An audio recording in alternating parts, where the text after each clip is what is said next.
அனைத்து நண்பர்களுக்கும் வணக்கம். Today Gowri serial review. இன்றைக்கி கௌரி சீரியலில் என்ன சுவாரஸ்யமான நிகழ்வுலாம் நடக்க போகுதுன்றதை இந்த வீடியோவில் பார்க்கலாம். அதுக்கு முன்னாடி நம்மளோட சேனலுக்கு முதல்ல முறையாக வரீங்கன்னா நம்மளோட சேனலை சப்ஸ்கிரைப் பண்ணுங்கள். கூடவே பெல் ஐக்கனை கிளிக் பண்ணிக்கோங்க. இந்த வீடியோ பிடிச்சிருந்தால் லைக் பண்ணுங்கள். இந்த வீடியோ பிடிக்கலைன்னா டிஸ்லைக் பண்ணுங்கள். வாங்க ஃப்ரெண்ட்ஸ், வீடியோக்குள்ளே போகலாம். துர்கா மேலே போலியான கேஸை போட்டு எப்படியோ ஒன்று ஜெயிலுக்குள்ளே அனுப்பிட்டாங்க. இந்த கேஸ்லேருந்து கௌரி பாப்பா துர்காவை எப்படி காப்பாற்றுவாங்க என்னென்னு தெரியலைங்க. ஜமீன் குடும்பத்து பொம்பளைங்களுக்கு இப்போ தான் கொஞ்சம் குழுன்னு மனசு இருக்குது.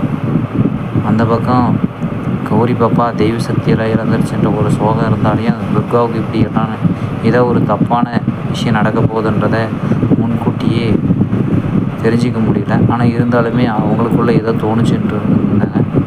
அதே மாதிரி கௌரிக்கிட்ட துர்காவுக்கு இந்த மாதிரி கேஸ் போட்டு சத்யா டாக்டரை கொலை பண்ணி இந்த துர்கான்ட்டு சொல்லிட்டு போலீஸை அரெஸ்ட் பண்ணியும் போயிட்டாங்கன்றதை கௌரி பாப்பாவுக்கிட்ட அவங்க ஊருக்கார ஒருத்தர் சொல்லுறாரு. இது இப்படி ஒரு பக்கம் இருக்க கௌரி பாப்பா உடனே என்ன செய்கிறதுன்னு தெரியாமல் சரி உடனே நம்ம துர்காவை போய் பார்க்கலாம், அப்போ தான் நம்ம நேரில் போய் பார்த்தா தான் என்ன ஏதுன்னு தெரியுன்றதை உடனே கிளம்புனாங்க. இனி இந்த வீக் ஃபுல்லாக அநேகமாக துர்கா எப்படி வெளியே வருவாங்கிறத மட்டும்தான் காட்ட போகிறாங்க. ஏன்னா கௌரி பாப்பா மந்திர சக்தியை மீட்கிறதுக்காக நாகமலைக்கு போகணுங்கிறது மறந்துடும்னு நினைக்கிறேன்.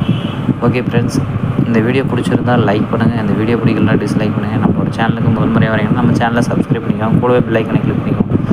ஓகே, தேங்க்யூ ஃபார் வாட்சிங்.